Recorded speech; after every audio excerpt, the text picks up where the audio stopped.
Bonjour. Emmanuel Macron fait acte d'autorité et prépare une présidentielle sous Covid, vient de nous rappeler un chroniqueur visiblement ébahi par la dernière prestation du chef de l'État, qui était en fait un discours de campagne. Acte d'autorité ? Plutôt de l'autoritarisme, car son autorité sanitaire, sous tutelle des labos, manque cruellement de légitimité. Le prochain scrutin saura trancher, je l'espère, dans ce qui restera le plus mauvais quinquennat de notre histoire. Où est l'autorité ? Lorsque Fischer, Véran et Macron jurent au grand Dieu qu'il n'y aura jamais de vaccination obligatoire ou de passe sanitaire et que quelques semaines plus tard, les soignants, héros déchus, sont sommés de se vacciner sous peine de sanctions, lesquelles d'ailleurs, si une toute petite partie décide de rendre sa blouse blanche. Où est l'autorité là-dedans ? Et que ces mêmes obligent par pression sociale le reste de la piétaille à courir prendre un rendez-vous dans l'instant à la piquose, en leur mettant au passage une cible dans le dos, où est l'autorité ? L'acte d'autorité est inapplicable et maintenant les ministres sont obligés de rectifier l'annonce car matériellement il est impossible d'appliquer ces mesures. Quel amateurisme ! Imposer à un individu de recevoir une injection dans son corps sans son libre accord est contraire, faut-il le rappeler, aux traités internationaux de Vienne et de Genève conclus en application des conclusions du tribunal de Nuremberg.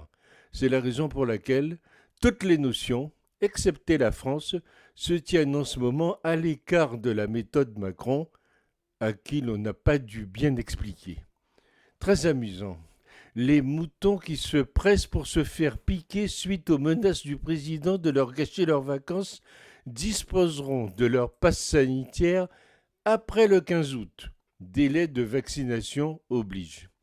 Avec Emmanuel Macron, nous devons toujours être dans la méfiance. En effet, comme beaucoup de Français, après son intervention télévisuelle de lundi soir, je faisais partie des convaincus qui pensaient que nous avions un Macron enfin homme d'État.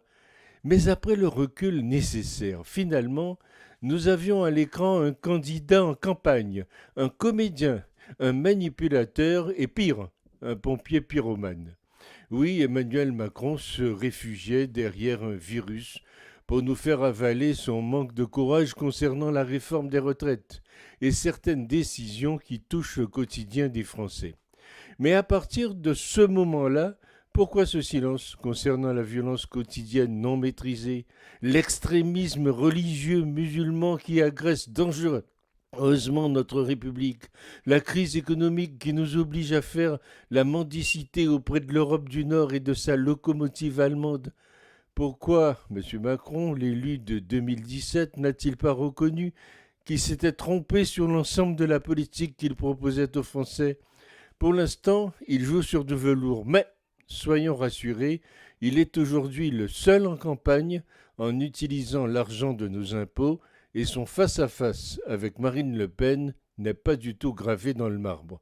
Les sondages qui le donnent gagnant sont rassurants car pour des présidentielles, et le passé le prouve, il se trompe toujours.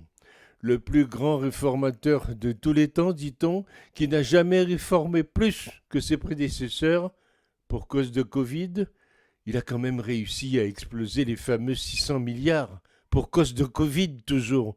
C'est à se demander si ce n'est pas le Covid qui gouverne la France finalement.